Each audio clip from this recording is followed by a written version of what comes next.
All right, welcome back. And guess what? I told you that I'm having a lot of interviewees. This is my third day. I already interviewed more than 30 people. And now I found someone. Very greetingly, I'm very happy to have him here. Dr. Hirshon, right? Mm-hmm. Yes. Please say hello. Hello. Yes. Please say hello, and could you please introduce yourself?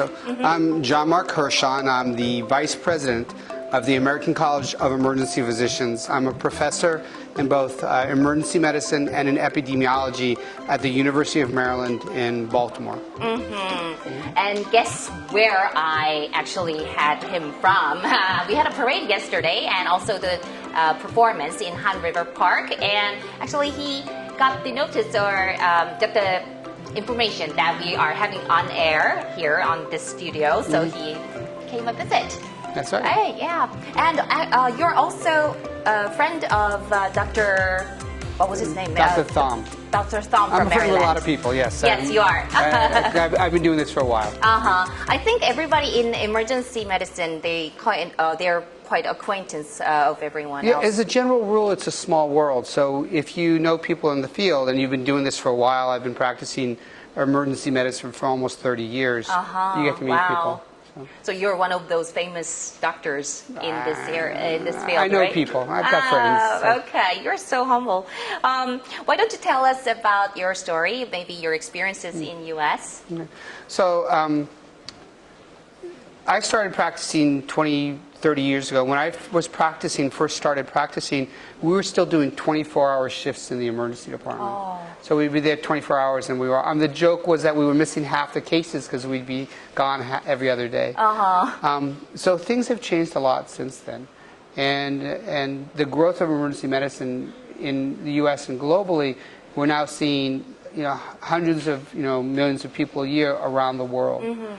Why is that? Well, emergency medicine, if you're sick, where do you go? Well, if you're a little sick, you may go to your primary care provider, right? But if you're in a car crash, or you have high fevers, or your child's sick. Or especially on the weekend, like Friday night, Saturday, when the hospital's closed. So I don't know any other profession where your success is also challenging, because we get to see more and more people because we're open 24 hours a day, 7 days a week. People will get seen regardless of their ability to pay, and they know that we'll do a good job of taking care of folks. So with all of that there, we've become a very important part of healthcare in the world. But the challenge is that not all health systems have recognized that. And so you'll have places where they have primary care that's very supportive, but the emergency medicine components are not. And if someone has a car crash, or someone has MERS or something like that, a significant infection, you want to go someplace where you can get taken care of right away. Right. In case, unless I'm hurt, externally, I'm bleeding or something, maybe I have a pain somewhere inside, but which is quite severe in my case, but it doesn't really show, right? So how am I going to tell them that I'm very ill? Well, I don't think you can say you're very ill. What you can say is that you have a lot of pain. That's what you're having, right? And they'll take your vital signs and they'll take a look at that as well. And there are other things that I look at. If someone comes in, I had a person the other day who came in and he looked great, but he hadn't been feeling well, and he had talked to his daughter, and he's not one of those types who would normally come into the emergency department. So the nurse practitioner had seen him, and I went to go talk to him as well, and trying to decide if he was sick or not. And he told me that he had gotten faint and was short of breath that morning, and that was feeling better, but he also broke out in a big sweat. And when he told me that, it's like, okay, if he's breaking out into a sweat, then I would be worried that even though he looks great right now, his vital signs were good. So I said, we need to work him up. And he ended up having blood clots in his lungs. Oh, no. And so we found that, and he had other things as well, but it was the story they told me, and having done this for a while. So for me, it's partially, how do you look? Okay, what are your vital signs?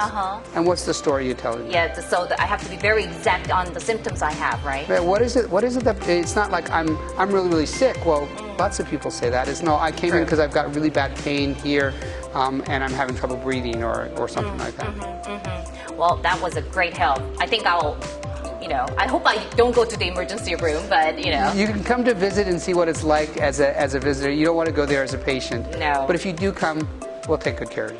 Thank you so much.